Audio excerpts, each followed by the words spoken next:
করতেছেন, সেরকম আমার যে যা আছে এগুলো আল্লাহ সৃষ্টি করেছেন।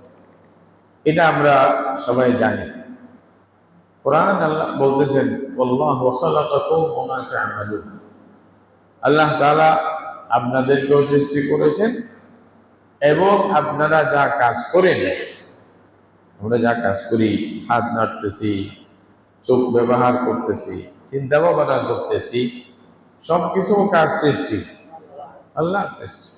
এখানে আর আমাদের আর কিছু করার নেই। তাহলে আমি আমার বলতে আর কি আছে? সবকিছু কার? আল্লাহ। এই জন্য বলছে লিল্লাহি মা ফিস সামাওয়াতি ওয়া মা ফিল আরদ।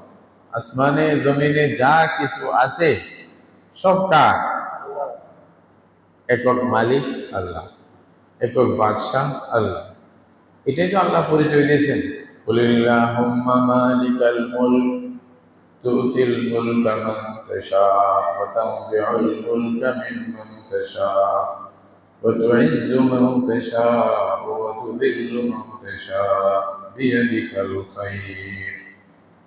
আল্লাহ বলতেছেন, আপনি বলে দেন যে আল্লাহ, তুমি তো সব রাজত্বের মালিক, পৃথিবীতে যা আছে সবকিছুর মালিক একমাত্র কে? আল্লাহ। তুমি যাকে চাও রাজত্ব দিয়ে দাও, আর যার থেকে চাও রাজত্ব ছিনিয়ে নাও। এই যে মালিকানা, আল্লাহ তুমি যাকে চাও দাও। এখানে ছোট থেকে ছোট, বড় থেকে বড়, মালিকানার বিষয়, ক্ষমতার বিষয়, সবকিছু কার হাতে? আল্লাহ। আল্লাহ যখন চাইবে তখন দিবে, আল্লাহ যখন চাইবে তখন ছিনিয়ে নিবে। এটা আল্লাহ চাইতে পারে। ইজ্জত দেওয়ার মালিক আল্লাহ, মানুষকে অসম্মান করার মালিক ওকে আল্লাহ। যাকে চাইবে ইজ্জত দিবে, যাকে চাইবে জিল্লত দিবে। এটা আল্লাহর এখতিয়ার, আল্লাহর হাতেই সব খায়। আল্লাহ সর্বশক্তিমান, এটা আল্লাহ বুঝেছে। তো আল্লাহর যে গুণাবলীর কথা বলছেন কোরআনে, আল্লাহ কি বলছেন মানুষের জন্য ইত্যাদি স্পষ্টভাবে বলা আছে। তাহলে আমরা পরিষ্কারভাবে আমরা জানতে পারি যে পৃথিবীর যা আছে সবকিছু আল্লাহর সৃষ্টি। আল্লাহ একমাত্র সৃষ্টি, স্রষ্টা একমাত্র কে? আল্লাহু খালিকু কুল্লি শাই। আল্লাহ প্রত্যেক জিনিসের সৃষ্টিকর্তা একমাত্র কে? আল্লাহ। এবং কোরআন বলতেছেন আল্লাহ তাআলা প্রত্যেকটা জিনিসকে পানি দিয়ে সৃষ্টি করেছেন। কারণ পানি দিয়ে কেউ কিছু করতে পারে না। আমরা যারা কিছু একটা বানাই, দেখি, তরকিব দিই, মিলাই, পানি কি মিলে কিছু করা যায় না। শেখ সাদি রহমতুল্লাহ আলাই, উনি ওনার বয়ানে আল্লাহর সিফাত, আল্লাহর গুণাবলীর বর্ণনা করতে গিয়ে বলেছেন,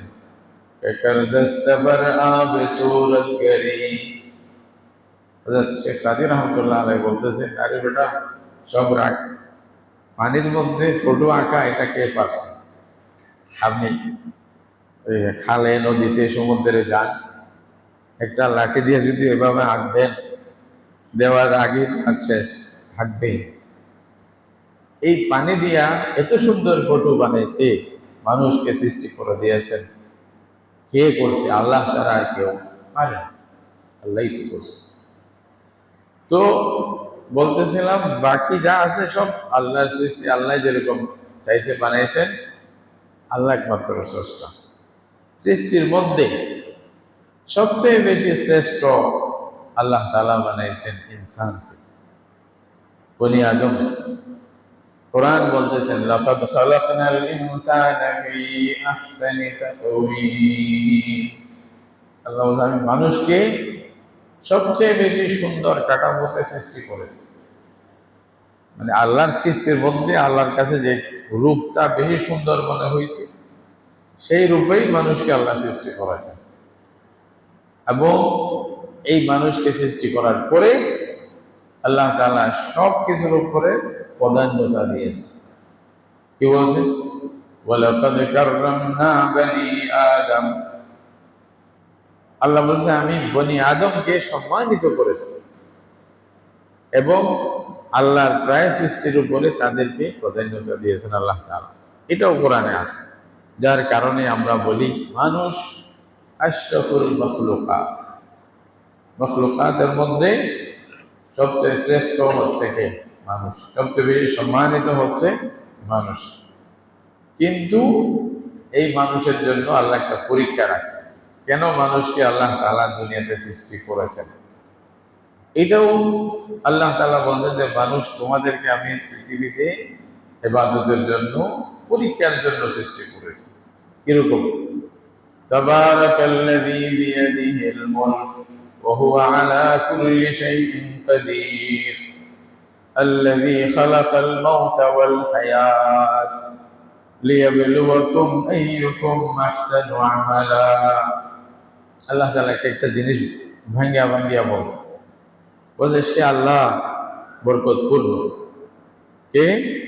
যার হাতে রাজত্ব, যার হাতে মালিকানা, উনি সর্বশক্তিমান, যিনি জীবন মরণকে সৃষ্টি করেছেন, হায়াতকে সৃষ্টি করেছেন, মওতকেও সৃষ্টি করেছেন। কেন? লিয়াবলুয়াকুম আইয়ুকুম আহসানু আমালা, যেন পরীক্ষা করতে পারেন আপনাদের মধ্যে কার আমল বেশি ভালো, বেশি সুন্দর, বেশি ভালো আমলকারী কে, এটা যেন আল্লাহ পরীক্ষা করতে পারেন। তো আমল কি? এটাও আল্লাহ বলছেন, ওমা খালাকতুল জিন্না ওয়াল ইনসা ইল্লা লিয়াবুদুন, আমি মানুষ এবং জিনকে সৃষ্টি করেছি ইবাদতের জন্য। তাহলে মানুষ ইবাদতের মাধ্যমে পরীক্ষাটা দিবে।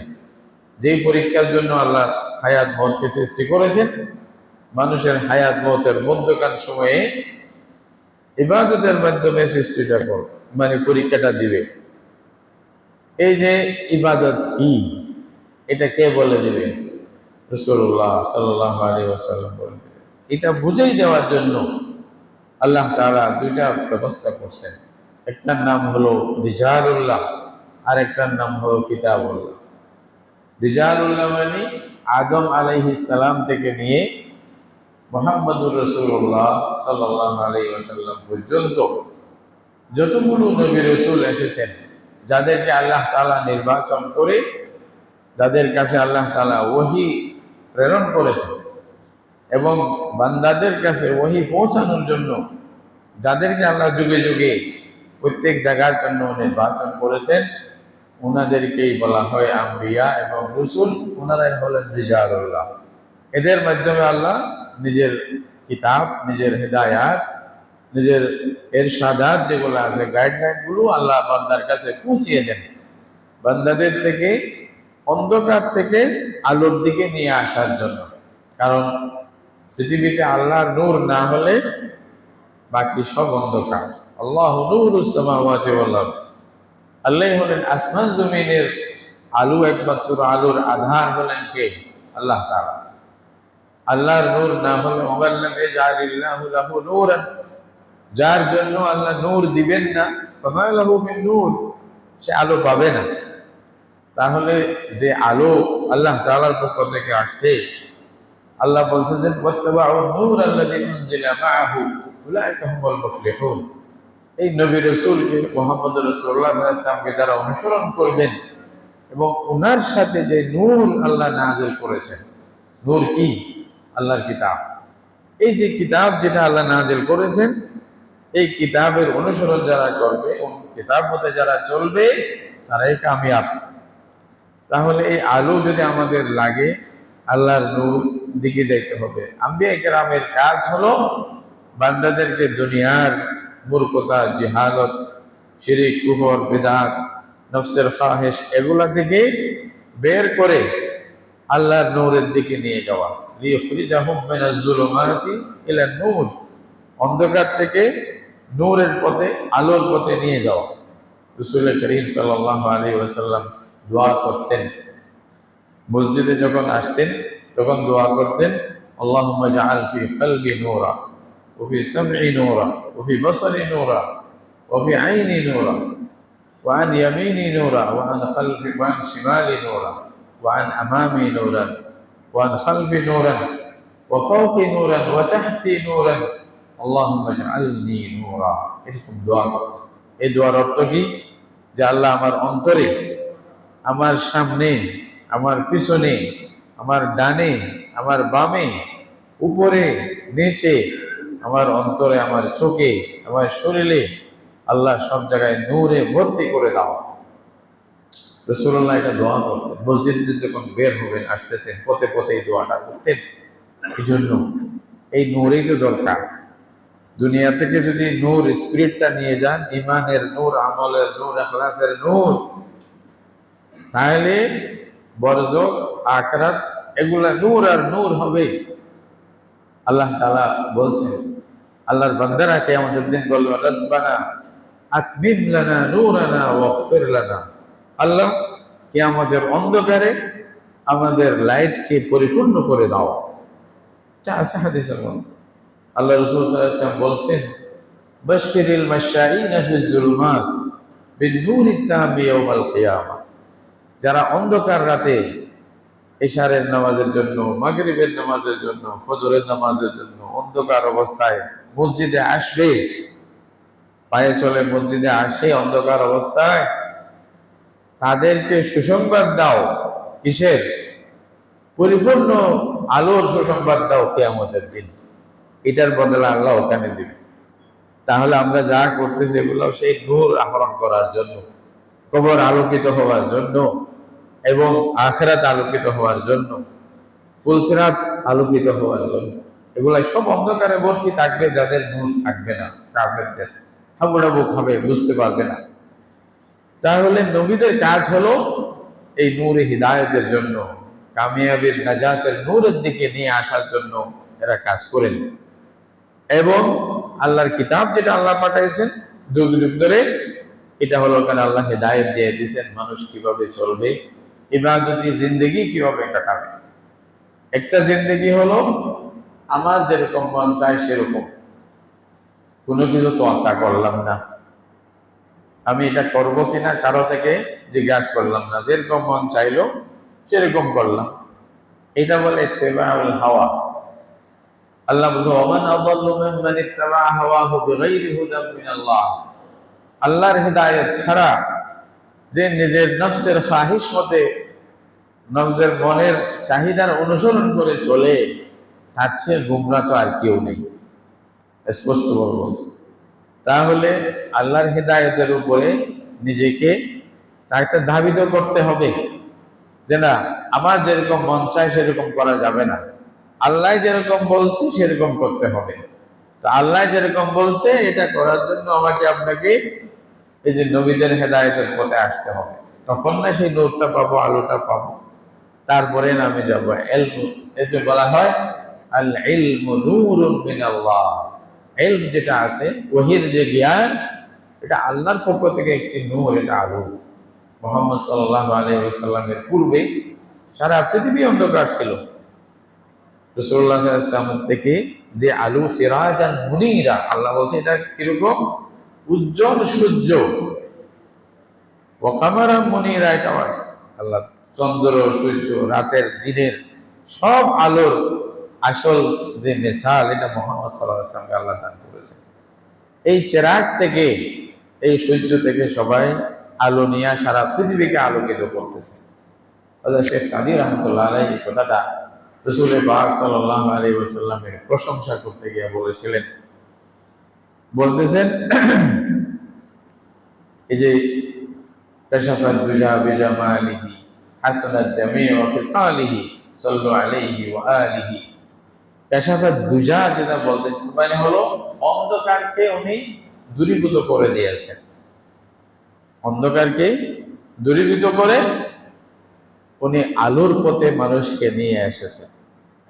যে আমরা সবাই যেটাকে পড়ি সবাই মিলে, হয়তো অনেকে দরুদ মনে করি, কিন্তু এটা রাসূলুল্লাহ সাল্লাল্লাহু আলাইহি ওয়াসাল্লামের প্রশংসার জন্য একটু উনি কিছু একটা রচনা করেছিলেন, শেয়ার কতগুলি রচনা করেছিলেন, পদ্য, এইটাই। তাহলে এই যে রাসূলুল্লাহ সাল্লাল্লাহু আলাইহি ওয়াসাল্লামের মাধ্যমে আস্তে ধীরে অন্ধকার দূরীভূত হয়ে গেছে, সারা পৃথিবীর মধ্যে জ্ঞানের আলো আলোকিত হয়ে গেছে, মানুষ জ্ঞান পাইছে। এইখান থেকেই তো আমাদেরকে বুঝতে হবে যে এই নূর যেটা প্রচার হয়েছে ওইটা ওখান থেকে নিতে হবে। রাসূল করিম সাল্লাল্লাহু আলাইহি ওয়াসাল্লাম ওয়াহির নূরের মাধ্যমে আমাদেরকে যে শিক্ষা দিয়ে গেছেন, ওটার পথে আসলেই তো আমরা আসল রাস্তা পাবো, আসল দিশা পাবো এবং টার্গেট ঠিক করে সামনের দিকে যাইতে পারবো। এটার দিকে থেকে দূরে শুনে থাকি তাহলে আমাদের পক্ষে সম্ভব হবে না। ওই ইবাদতটাই বুঝাইছে সবকিছু মিলে। রাসূলুল্লাহ সাল্লাল্লাহু আলাইহি ওয়াসাল্লাম 23 বছর জীবনে ইবাদতে জিন্দেগি কিভাবে হয়, মন বাণী নিজের খাহিশে নফসের মতো জীবন যাপন থেকে বেঁচে কিভাবে ইবাদতে জিন্দেগি রব্বানি জিন্দেগি করবেন, এই নিয়মটা দেখাই দিচ্ছে। এই নিয়মে হলে আল্লাহর পথে আপনি আসতে পারবেন। তাহলে এখানে আমার মন এটাকেও ঠিক করতে হবে, আবার আমার তন এটাকেও ঠিক করতে হবে, আমার ধন এটাকেও ঠিক করতে হবে। হযরত ওয়ালি শাহ হুজুর রাহমাতুল্লাহ আলাইহি পড়িয়া মাদ্রাসার বড় মুহাদ্দিস ছিলেন, আল্লাহ ওলি ছিলেন। উনি সূরা এই যে বাকারার শুরুর যে আয়াত আছে, আল্লাহ তাআলা বলতেছেন যালিকাল কিতাব লা রাইবা ফিহি হুদাল লিল মুত্তাকিন আল্লাযীনা ইউমিনুনা বিল গায়বি ওয়া ইউকিমুনাস সালাহ ওয়া মিম্মা রাযাকনাহুম ইউনফিকুন। এই যে আয়াতটা আছে, এখানে কি বলা হয়েছে?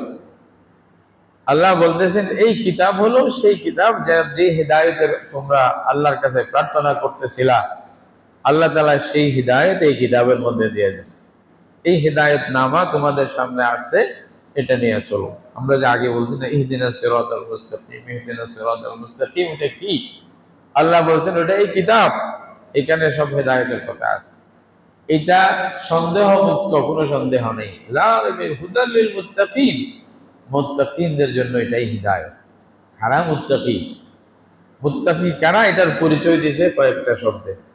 আল্লাযীনা ইউমিনুনা বিল গায়ব, প্রথম নম্বর যারা না দেখে বিশ্বাস করে।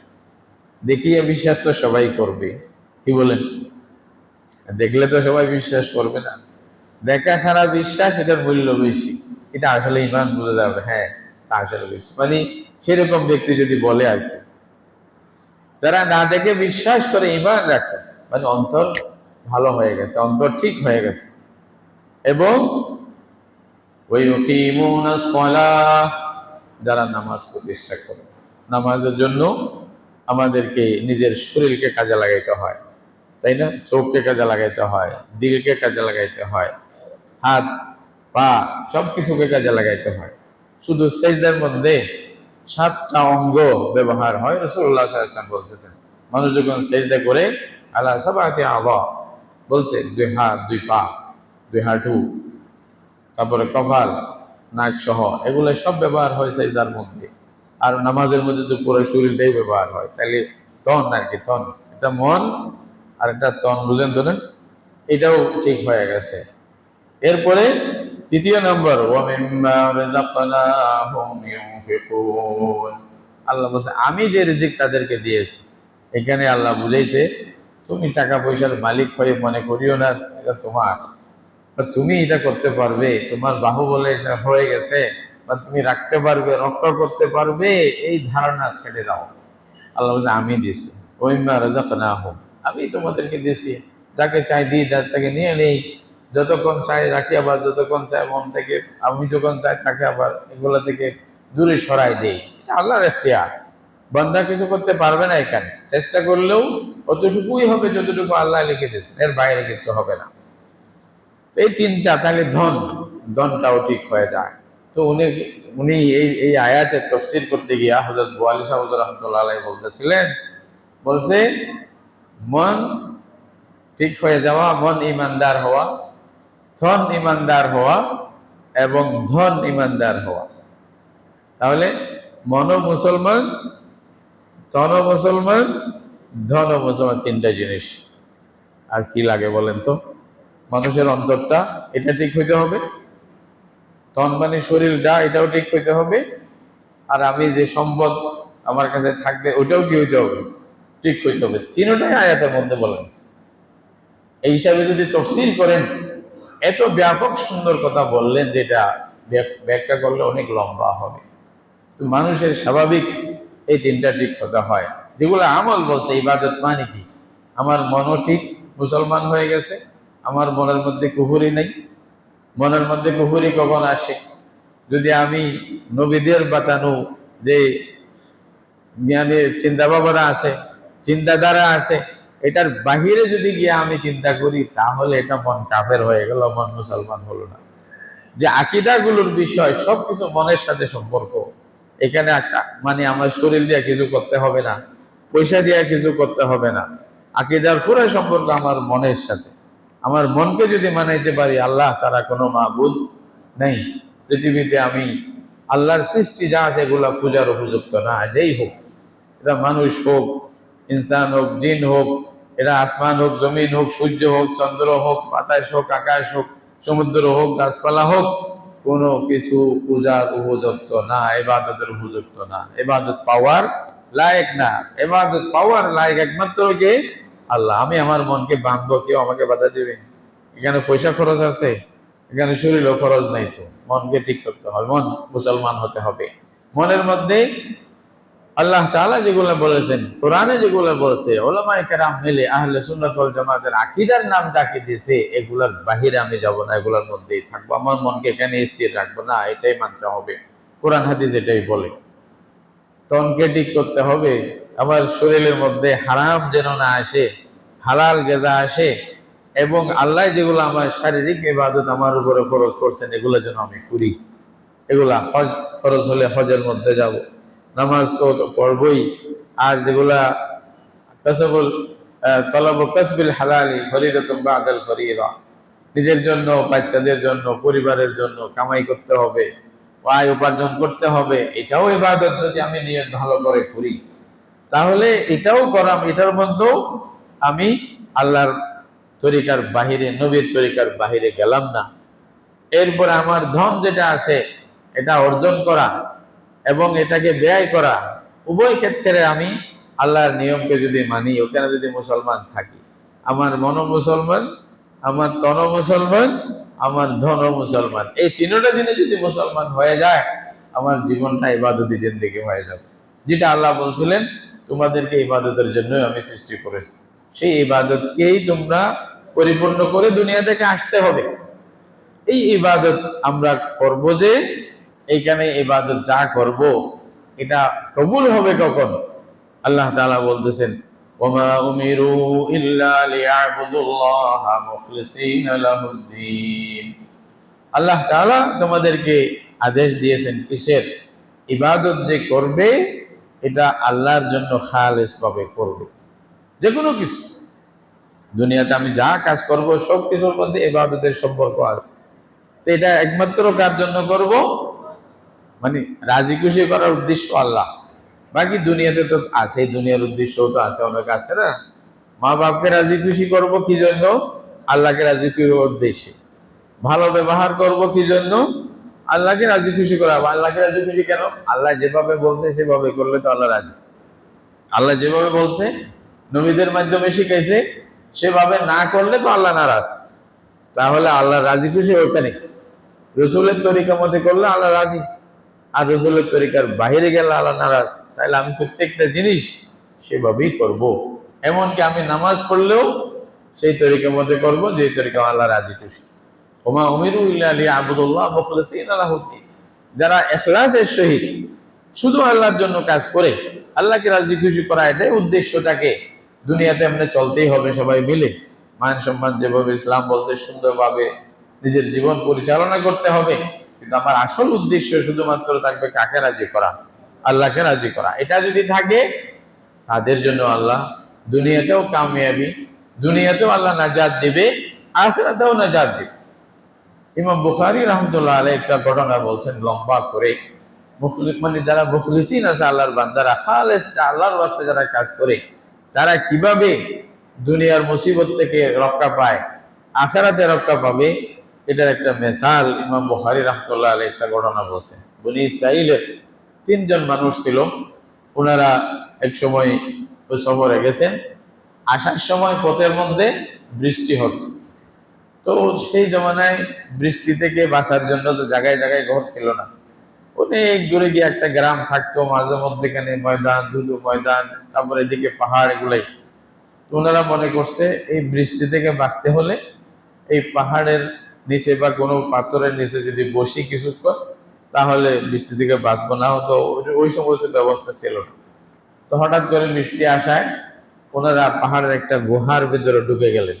মনে করলেন একটু আমরা আরাম করব, যতক্ষণ বৃষ্টি হবে, তারপরে বের হয়ে চলে যাব। তখন হঠাৎ যারাই ভিতরে ঢুকলেন, এরপরে উপর থেকে, পাহাড়ের উপর থেকে বড় একটা পাথর খণ্ড আসলো। ওটা পড়ে যে গুহার মুখ দিয়ে ওরা ঢুকছিল, মুখটা বন্ধ হয়ে গেছে। মুখ যখন বন্ধ হয়ে গেছে, ওনারা তিনজন ভিতরে, ওনারা বললেন যে সর্বনাশ, এখন কি হবে? এখন তো সবাই মিলে চেষ্টা করছে, তিনজন মিলে জোর লাগাইছে যে এটা কেমনে হটাও, এটা না হটাইলে আমরা তো বাঁচতে পারবো না, এখানেই জীবন্ত কবর হয়ে যাবে আমাদের জন্য, আমরা মরে যাব। কারণ তখন তো ওরা যে ভিতরে আছে, সেই খবর দেওয়ার তো কোনো ব্যবস্থা নেই। এখন না মোবাইল আছে, ওয়্যারলেস আছে, যা আছে। ওইখানে তো এখন তো মোবাইল আবিষ্কারই হয় না, এটা বনি ইসরাইলের ঘটনা বলতেছে। তাইলে কোনো উপায় নাই বাহিরের মানুষকে ঘরে খবর দেওয়ার জন্য। ঘরওয়ালারাও এদের খবর নেওয়ার কোনো উপায় নেই, কারণ এটা পাথর খণ্ড চাপা পড়ছে। এর ভিতরে মানুষগুলা, ওরা চিল্লাইলেও শুনবে না, আবার কোথায় কে চিল্লাইতেছে কে জানে। শুধুমাত্র এক জাত ছাড়া, আল্লাহ ছাড়া, এরা কোথায় আছে আর কেউ জানেন। এবং এদের খবর আল্লাহ পৌঁছাইতে পারবেন, ওদের কাছে আর কেউ পারবে না। আল্লাহ সর্বশক্তিমান। ওদের ইমান ছিল, তো ওনারা ইমানের সাথে সাথে ইখলাসের সহিত কিছু কাজ করেছিলেন। তো নিজের চিন্তা করলেন যে আমাদের এই যে মানে শরীরের শক্তি দিয়ে এটা কাজ হবে না, এটা এত বড় শক্ত পাথর এবং এত ভারী, আমাদের শক্তিতে এটা নড়াচড়া করবে না। খুব চেষ্টা করছে, কিছু নড়াচড়া হয়। পরে বলতেছে এক কাজ করো, মহা শক্তিমান সর্বশক্তিমান আল্লাহর কাছে দোয়া করি, আল্লাহ চাইলে সাহায্য করে এটা এমনি সরাই দিবে। আল্লাহর কাছে তো কিছু বড় নাই, আল্লাহই তো সবচেয়ে বড়। আল্লাহ আকবার। তো ওনারা বলছে যে হ্যাঁ দোয়া করো।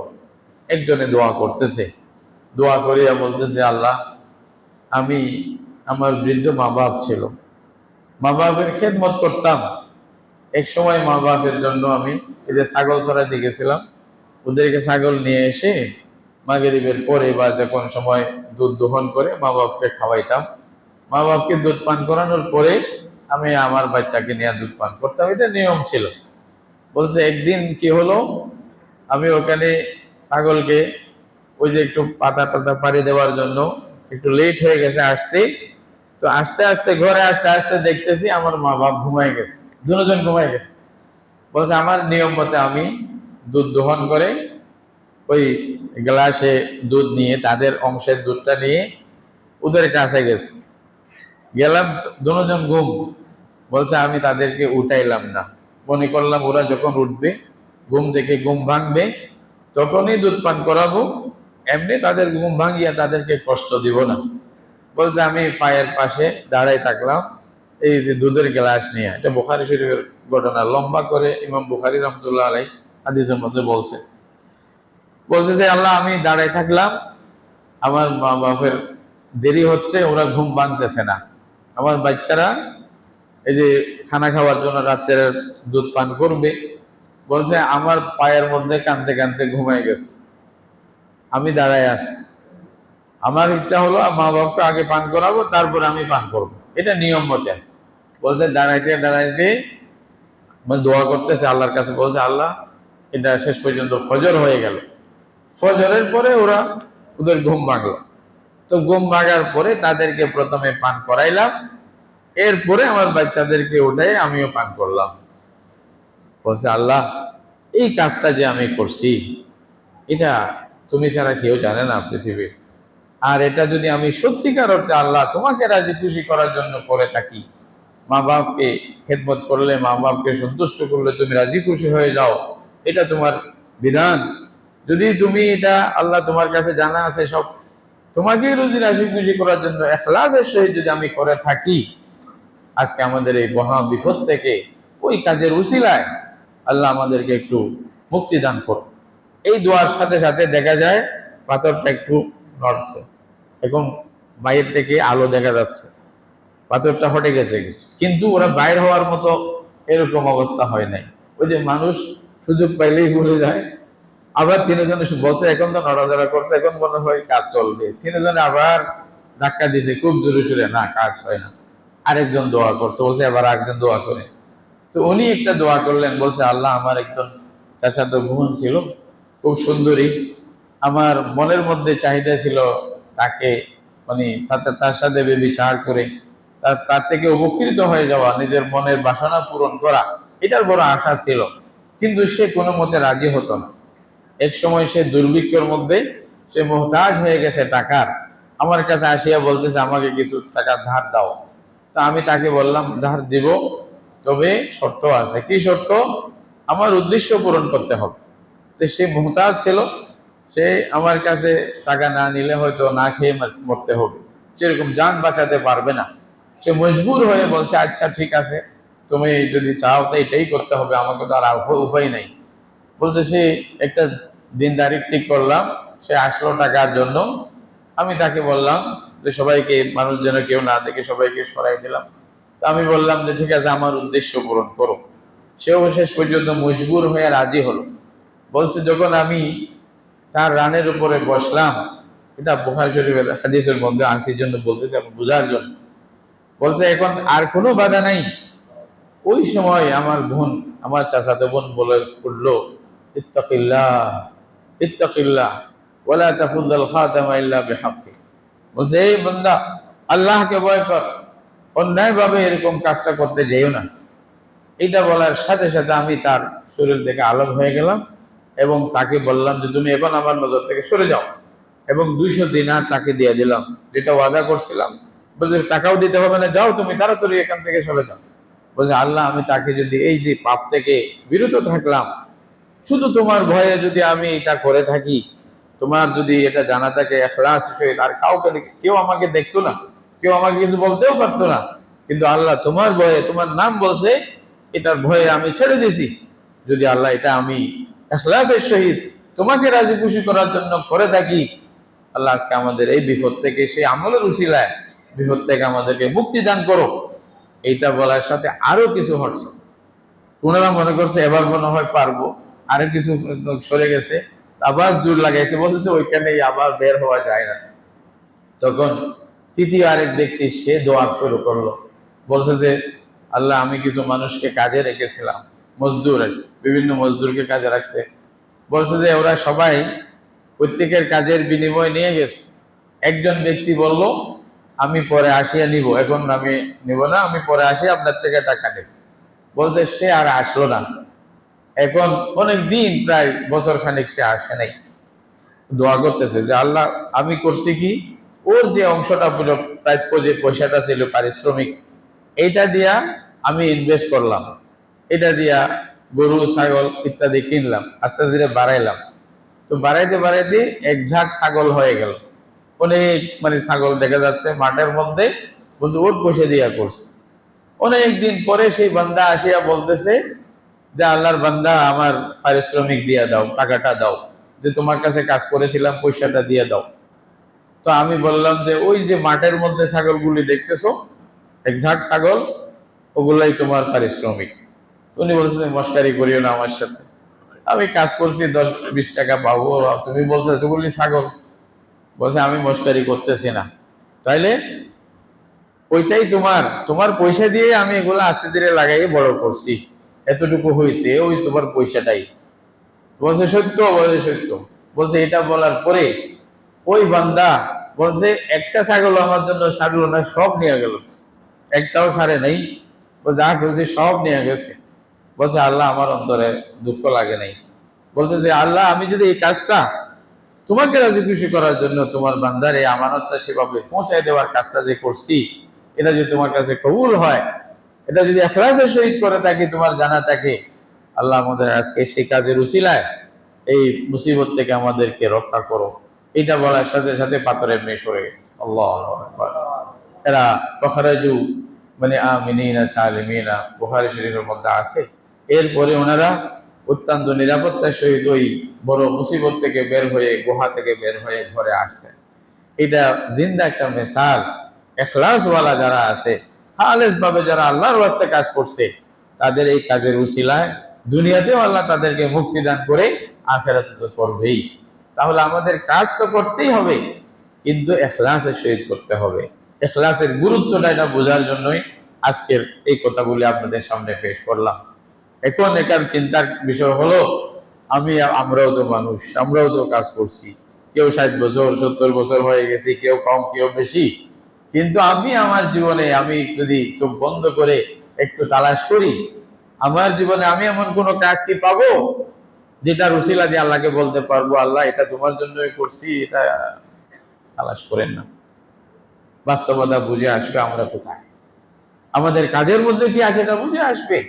আল্লাহ আমি কি আসলেও তোমার জন্য করছি, এরকম একটা কাজ দেখাতে পারবো আল্লাহ, বলতে পারবো যে আল্লাহ এটা রুসিলায় আমাকে রক্ষা করো।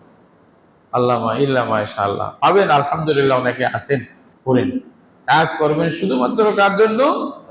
আল্লাহর জন্য, আল্লাহ থেকে পাওয়ার জন্য। আমি বান্দার থেকে পাওয়ার জন্য করিনি, আল্লাহ থেকে পাওয়ার জন্য করছি। তাহলে তো মানে লৌকিকতার দরকার কি? মানুষ বলুক না বলুক তাতে কি আছে, মানুষ গালি দিক তাতে কি আছে? আমি তো আল্লাহর জন্যই করছি। তো আল্লাহর জন্য যদি করে থাকি, এটা কার থেকে নিব? আল্লাহ থেকেই নিব। মানুষের কাছে আমি চাবো কেন? এই জন্য প্রত্যেকটা কাজের মধ্যে চিন্তা করবেন, দিনই কাজ সবগুলো শুধুমাত্র আল্লাহর ওয়াস্তে করা। এবং দুনিয়াও যদি এই নিয়তে করেন, তাহলে দুনিয়ার কাজও দিন হয়ে যাবে, এটাও ইবাদতে পরিণত হবে। আপনার ঘুম, আপনার খাওয়া, আপনার দাওয়া, বাথরুমে যাওয়া পর্যন্ত ইবাদতে পরিণত হবে, যদি নবীর তরিকার মধ্যে শুধু আল্লাহর ওয়াস্তে, আল্লাহকে রাজি খুশি করার উদ্দেশ্যে করা হয়। অন্য কেউ যাচ্ছে বাথরুমে, কিন্তু আমি একজন মুসলিম, মুহাম্মদ রাসূলুল্লাহ সাল্লাল্লাহু আলাইহি ওয়াসাল্লামের উম্মত, আমার যাওয়া অন্য যাওয়ার মধ্যে ফরক থাকতে হবে। আমি বাম পা দিয়ে ডুববো, আমি বিসমিল্লাহ বলে ডুববো, আমি দোয়াটা করব, বের হয়ে দোয়া করব, আল্লাহর জিকির থাকবে, তাহলে আসমান জমিনে ফরক হয়ে যাচ্ছে না? এটার মধ্যেও আপনি সুন্নাহ মতে আল্লাহকে রাজি খুশি করার উদ্দেশ্যে করার কারণে এটাও দিন হবে, সওয়াবের কারণ হয়ে যাবে। এই জন্য মুমিনের পুরো জীবনটাই ইবাদতে পরিণত হয় যদি আল্লাহর কথা মতে চলে, ইখলাসের সহিত করে। আল্লাহ তাআলা আমাদের সবাইকে প্রত্যেকটি কাজ ইখলাসের সহিত করার জন্য আল্লাহ তৌফিক দান করুন, এবং দুনিয়াকেও আল্লাহ আমরা যেন দিন বানাতে পারি, এই জন্য আল্লাহ তৌফিক দান করুন। ওয়া আখিরু দাওয়ানা আলহামদুলিল্লাহি রাব্বিল আলামিন।